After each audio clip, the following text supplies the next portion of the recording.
If you write SQL, you can translate every query you know into MongoDB this afternoon. And that is the trap. The translation works. It runs, it returns your data, and it quietly leaves you with a badly modeled database. So let's do the syntax fast and then spend the real time on the part that actually breaks people. Start with the words. A table is a collection. A row is a document. A column is a field. And the schema, which your database used to enforce for you, is now your application's job. Nothing stops you inserting a document with a misspelled field name. Nothing except the rules you decide to write down. Here is a real query both ways. Select star from users, where age is over 21 and active is true. Order by created at, limit 10. In MongoDB, that is find, with a filter object. Greater than becomes $GT. And notice what happened. Your where clause stopped being a string and became a data structure you can build up in code. The rest of CRUD maps one for one. Insert one takes the document. Update one takes a filter and a $set.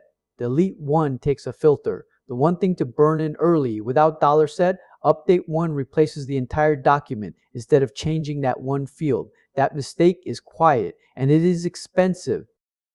That is the syntax done. Here's where SQL developers actually get hurt. You have spent your career splitting data apart.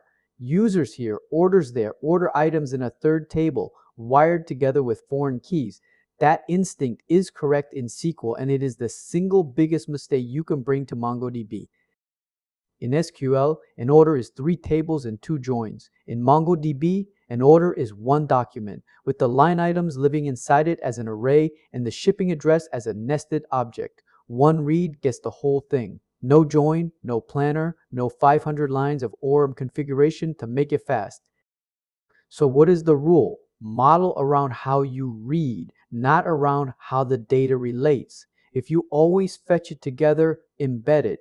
Order in its line items, post in its tags, user and their settings. Reference it instead when the list grows without a ceiling or when many writers touch the same thing at once. A blog post embeds its 5 tags. It does not embed 50,000 comments. And there is a hard number behind that rule. A single document cannot exceed 16 megabytes. If an array you are embedding could ever grow past that, you have your answer, and the answer is a reference. Yes, joins exist. $lookup is a left outer join, and it does work, but treat it as an escape hatch, not a habit. If every read in your app needs 3 lookups to assemble one screen, that is not MongoDB being slow. That is your schema still being a SQL schema wearing a costume. Your $BY becomes an aggregation pipeline. $match is your where. $group is your $BY, with $sum doing the adding. $sort is your order by. The difference is that it is a list of stages running top to bottom, and each stage feeds the next. Honestly, once it clicks, it reads better than a nested SQL subquery. Everything you know about indexes still applies because it is the same B tree underneath. Create index and unique constraints live there too. Explain with execution stats is your explan alias. Look for the stage name. Colscan means you are reading every document in the collection. Ixscan means you are using an index. One myth worth killing because it will come up in code review. MongoDB has had multi-document ACID transactions since version 4.0. They are there when you need them. But here is the thing, when your order and its items live in one document, updating them together is already atomic. Good modeling removes most of the reasons you wanted a transaction. And the honest part, because nobody making one of these tells you this. If your workload is heavy ad hoc reporting across every entity you own, if your correctness genuinely depends on locking 5 tables at once, or if a drifting schema would be a compliance problem, use Postgres. Picking the boring database is a senior decision, not a failure.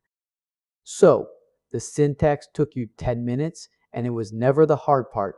Before you create a single collection, write down the 3 screens your app renders most. Build the documents those screens need. Do that, and MongoDB feels fast for free. Skip it, and you have built a slower Postgres with no foreign keys. Hey, thanks for watching the video. Please like and subscribe.